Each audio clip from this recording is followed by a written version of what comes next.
Lebih rinci, bensin menjadi penyumbang terbesar tekanan inflasi dengan harga melonjak 4,1% bulan lalu. Harga pangan juga tercatat naik 0,2%. Sementara komoditas secara keseluruhan naik 0,5%.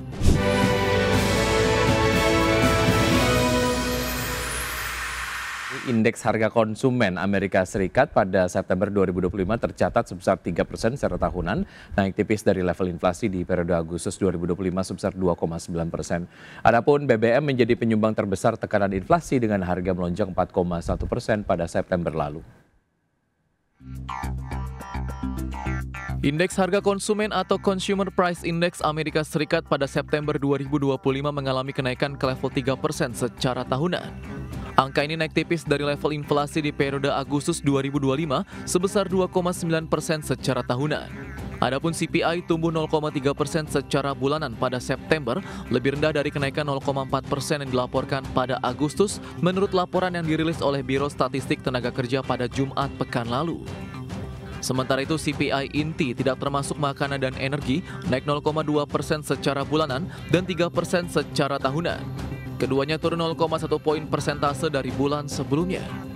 Lebih rinci, bensin menjadi penyumbang terbesar tekanan inflasi dengan harga melonjak 4,1% bulan lalu. Harga pangan juga tercatat naik 0,2%. Sementara komoditas secara keseluruhan naik 0,5%. Secara tahunan, harga energi dan makanan naik masing-masing 2,8% dan 3,1%. Berbagai sumber IDX Channel. Dana Moneter Internasional atau IMF memperkirakan pertumbuhan ekonomi Asia Pasifik masih cenderung solid pada tahun 2025 meskipun tekanan eksternal seperti tarif Amerika Serikat, proteksionisme, dan perlambatan permintaan global diperkirakan akan menahan laju ekspor kawasan dalam jangka pendek. Dalam laporan edisi Oktober 2025, IMF memproyeksikan pertumbuhan ekonomi Asia akan mencapai 4,5% pada tahun ini, sedikit lebih rendah dibandingkan dengan 4,6% pada tahun 2024 sebelum kembali melambat ke 4,1% pada tahun 2026. IMF menilai kinerja kuat pada paruh pertama tahun 2025 didorong oleh lonjakan ekspor serta siklus teknologi yang positif.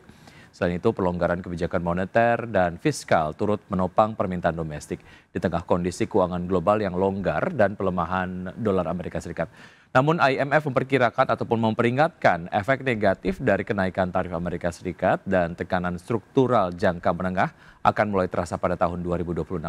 Selain itu, ketidakpastian kebijakan perdagangan akan tetap berpotensi menekan investasi dan sentimen pasar lebih dalam dari perkiraan.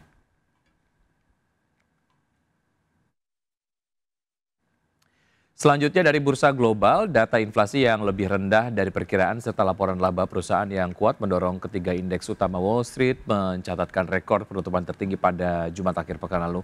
Lebih lanjut, hal ini membuka jalan bagi laporan laba berikutnya dan kemungkinan penurunan suku bunga oleh The Federal Reserve di akhir Oktober. Pada penutupan perdagangan di hari Jumat, Dow Jones Industrial Average naik 1,01% menjadi 47.207, S&P 500 naik 0,79% menjadi 6.791, Nasdaq Composite meningkat 1,15% menjadi 23.204. Sementara itu dari bursa Eropa, pemirsa, pasar saham Eropa berbalik arah dan ditutup penguat pada perdagangan di hari Jumat pekan lalu setelah data inflasi Amerika Serikat menunjukkan angka tahunan 3% pada September atau lebih rendah dari perkiraan, sehingga meningkatkan sentimen positif investor. Pada perdagangan di hari Jumat, indeks Stock 600 naik 0,23% ke level 575,76, FTSE 100 Inggris 0,7% menguat ke level 9.645 dan DAX Jerman naik 0,13% ke posisi 24.239. Kami, pemirsa, indeks harga saham gabungan atau IHSG akhirnya ditutup di zona merah dengan melemah tipis di hari Jumat setelah menguat signifikan 2 hari perdagangan sebelumnya. IHSG terdampak profit taking usai menyentuh level intraday tertinggi di level 8.351,058. Mengutip data dari Papan Perdagangan Bursa Efek Indonesia, indeks harga saham gabungan ditutup turun tipis 0,03% ke level 8.271,72 di perdagangan Jumat pekan lalu.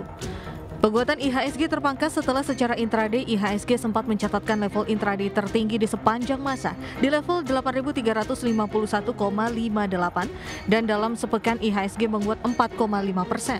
Sektor yang turun paling dalam sektor teknologi anjlok 2,43%, disusul barang baku melemah 1,3%, sektor barang konsumer non primer turun 1,13%, sektor barang konsumer primer melemah 1,11%, sementara sektor properti dan real estate melesat 3,09%, sektor kesehatan menguat 1,65%, sektor perindustrian naik 1,34% dan sektor keuangan melaju 0,87%. Dua emiten penggerak utama kinerja IHSG saham Astra International ditutup menguat 3,95% di level Rp6.575 per saham. Saham Bank Mandiri ditutup menguat 2,71% di level Rp4.550 per saham. Sementara itu tercatat jajaran emiten konglomerat yang tercatat menjadi pemberat saham di mana BRPT ditutup melemah 2,67% di level Rp3.640 per saham. Saham DCII ditutup melemah 1,83% di level Rp273.900 per saham. Saham BRMS ditutup melemah 4,35% di level Rp880 per saham. Saham MTEK ditutup melemah 8,71% di level Rp1.100 per saham. Dan saham AMMN ditutup melemah 1,6% di level Rp7.675 per saham. Pelemahan IHSG merupakan koreksi teknis usai membukukan rally panjang karena kembalinya asing masuk ke pasar utamanya ke saham-saham blue chip. Senior Market Analyst Mirae Asset Sekuritas Navan Aji Gusta mengatakan, investor saham telah beralih dari sebelumnya mengakumulasi saham-saham emiten konglomerat ke saham-saham perusahaan yang berkinerja baik atau saham blue chip. Performa positif IHSG diperkirakan berlangsung di Oktober 2025 hingga Februari 2026 berdasarkan rata-rata 10 tahun terakhir. Sehingga peluang window dressing pada penghujung 2025 maupun January effect di 2026 terbuka lebar. Berbagai sumber IDX Channel. Di tengah raihan pertumbuhan pendapatan, PT Pertamina Geothermal Energy Tbk justru membukukan penurunan laba bersih double digit per akhir kuartal 3 2025. Hingga akhir September 2025, laba bersih perseroan tercatat sebesar 104,27 juta dolar Amerika atau turun 22,17% secara year on year. PT Pertamina Geothermal Energy Tbk meraup laba bersih sebesar 104,27 juta dolar Amerika atau 1,73 triliun rupiah per kuartal 3 2025. Laba bersih tersebut turun 22,17% secara tahunan dibandingkan laba bersih pada periode yang sama tahun sebelumnya sebesar 133,99 juta dolar Amerika atau 2,22 triliun rupiah. Perseroan sebenarnya mencatatkan pertumbuhan pendapatan sebesar 4,19% secara tahunan menjadi 318,86 juta dolar dibandingkan periode yang sama tahun sebelumnya sebesar 306,02 juta dolar. Namun, beban pokok pendapatan dan beban langsung lainnya meningkat lebih tinggi, yakni 16,83% secara tahunan menjadi 140,21 juta dolar Amerika per kuartal 3 2025. Laba bruto perseroan pun turun 3,95% secara tahunan menjadi 178,64 juta dolar Amerika.